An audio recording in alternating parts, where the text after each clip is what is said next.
ઓમ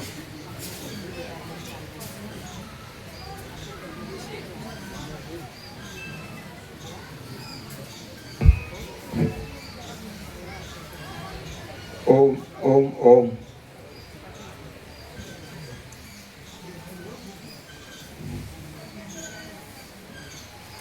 જય પ્રભુ. આજે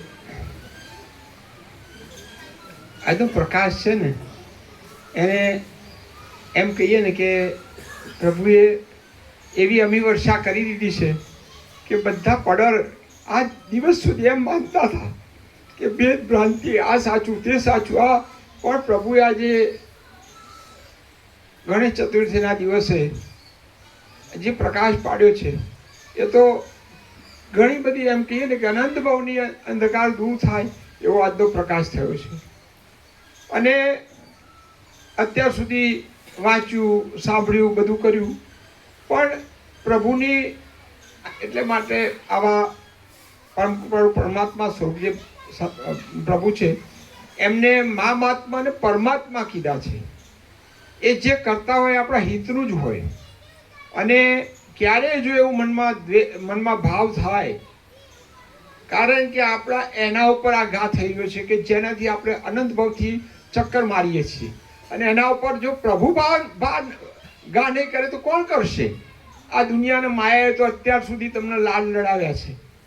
પરમાત્માએ આ બધામાંથી છોડાવવા માટે જે કૃપા કરી છે એનો આજથી 22 વર્ષ પહેલા એક અનુભવ એ થયો પ્રભુ કે નિકોરામાં અમે અહીંથી પરિવાર સાથે તત્વબોધ માટે ગયા.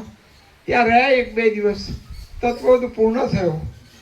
અને આ વાત એટલા માટે કહું છું, એ દિવસે મને થયું કે પ્રભુની કરુણા તો જુઓ, કયા ભાવથી આપણને આ કહી રહ્યા છે.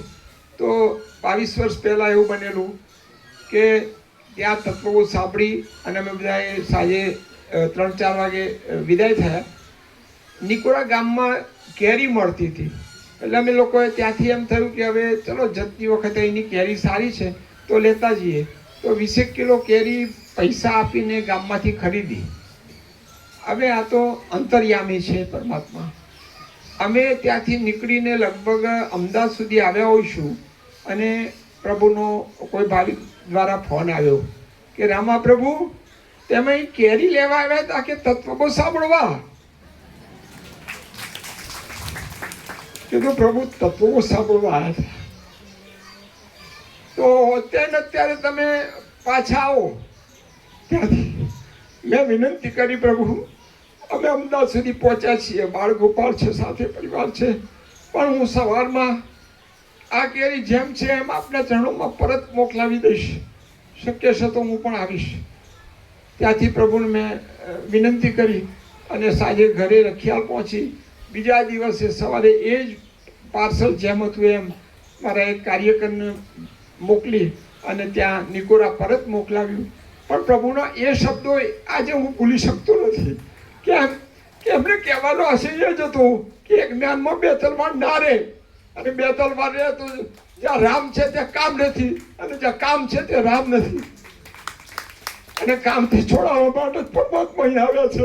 અને અમે તો એમ કહીએ કે અમારો આ દેહ હોય કે ન હોય, પણ આ જગ્યા પરમાત્મા માટે જ રહેશે.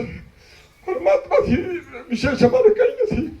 અને બીજા દિવસે અહીંથી જ્યારે એ કેરી ત્યાં પહોંચી ત્યારે પ્રભુનો વિવેક તો જુઓ, કેટલા પૈસા આપ્યા હતા તો 300 રૂપિયા જેવી કઈ રકમ થતી. પ્રભુએ વિવેક કરીને કહી દીધું કે પૈસા આપી દો. એ ભાવિકને ત્યાં જમાડી પૈસા આપી અને ત્યાંથી અમારા એક કાર્યકર પરત આવ્યા. બસ એ વખતે એક જ ભાવ થયો હતો કે પરમાત્માની કરુણા તો જુઓ, તમને હર પડે જગાડે છે, હર પડે જગાડે છે. આપણે કુંભકર્ણની નિંદરમાં પડી ગયા છીએ, કોણ જગાડશે? જો આવા પ્રગટ પરમાત્મા નહીં હોય તો અનંત ભાવના ચક્કર કદી મટવાના નથી. એટલે અહીંયા તો અમે વિવેક પ્રભુને ઘરમાં પણ અમે કહીએ કે ભાઈ પ્રભુના તત્વબોધને ચિંતન કરો, વિચાર કરો. તત્વબોધ ન હોય ત્યારે એમની એ વાતોને વાગોળો, અને વાગોળશો તો એમાંથી કંઈક જડશે. બધું ઘણું સાંભળ્યું, ઘણું જોયું, પણ આ જે આપણને મળ્યું છે પરમ તત્વબોધ યોગ વશિષ્ઠનો એનો જે ઉઘાડ છે, એનો પ્રકાશ છે, એકલો વાંચે. એક વખતે પ્રભુ સાથે બેસીને એમ કહેવાનું મન થયું કે પ્રભુ અવાતું નથી, અને યોગ વશિષ્ઠ વાંચવાનો ભાવ થયો છે. પણ પછી મેં જોયું, મેં વાંચ્યું નહીં. મેં જોયું કે જે પ્રકાશ અહીંયા છે એ ખાલી વાંચનના શાસ્ત્રમાંથી તમને નહીં થઈ શકે. અહીંયા તો હર પળે નિત્ય નૂતન પ્રકાશ છે, અને આ પ્રકાશ અનંત ભાવના આપણા પુણ્યો સિવાય શક્ય બને એમ નથી.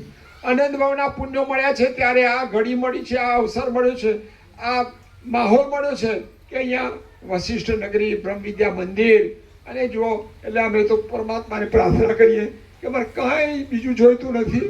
આના અમને કરોડો રૂપિયા મળે તો અમારે કદી આ જગ્યાને, આ પરમાત્માના આ ધામને ક્યારે એને મૂલ્ય પૈસાથી કરવાનું નથી. અહીંયા બસ પરમાત્માની સાનિધ્ય રહે.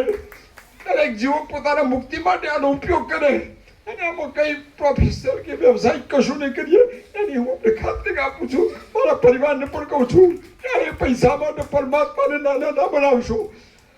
એટલે પરમાત્મા મળ્યા છે તો વિશેષ નહીં કહેતો. અમારી કંઈ પણ ભૂલો થતી હોય, કદાચ એની થોડી નાજુક સ્થિતિના લીધે ઓછું નથી હોય, પણ અમારા ભાવ એ જોડાયેલા છે. અમે સતત એક ભાવમાં રહીએ છીએ, અને હવે વિશેષ આમાં મતલબ પ્રયાસ કરીશું. આપણું જ બળકામ કરવાનું છે, અમારું તો પોતાનું કશું છે જ નહીં.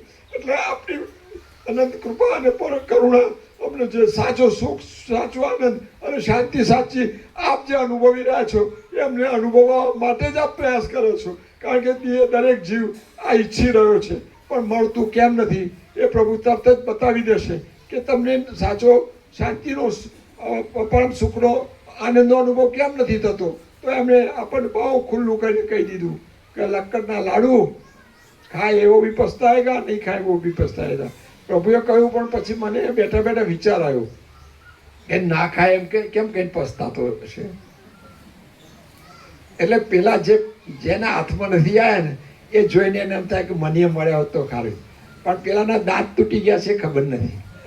એટલે પ્રભુ તો હર પડે જે કહી રહ્યા છે ને એનું જો ચિંતન કરીએ ને તો આપણને વૈરાગ ઉતરે એવો જ નથી. અને આપણે એ જ પ્રાર્થનાને વિનંતી કરીએ પ્રભુને કે બસ જેવા વશિષ્ઠ તત્વબોધથી ભગવાન રામનો તો વૈરાગ અહર્નિશ હતો, પણ એવા વૈરાગને અમે પામીએ. અને આપ જે ભાવ કરો છો, જે અમારા પ્રત્યે કરુણા, અને આ જીવોના તારણહાર બનીને અહીંયા પધાર્યા છો, કારણ કે એમણે તો પોતાના સ્વરૂપના દાન આપવા માટે અહીંયા પધાર્યા છે. અને એ સ્વરૂપ દાન કોણ આપે? જે જીવન મુક્ત, જે એમણે કહ્યું ને કે આ જે સ્થિતિ છે એ આકારને નથી જોવાનો, એની અંદરથી ચૈતન્ય પ્રકાશ છે. એ પ્રકાશ અંતરની ભીતરની આંખો સિવાય નથી દેખાવાનો. આ ચામડાની આંખોથી તો તમને બધા આકારો દેખાશે, પણ જો પરમાત્માના દર્શન કરવાનો તો ભીતરની આંખ, અંતરચક્ષુ ખુલશે ત્યારે જ. અને આ કરુણા અને કૃપા સિવાય ખુલવાના નથી. ઓમ ઓમ ઓમ જય પ્રભુ. Yeah,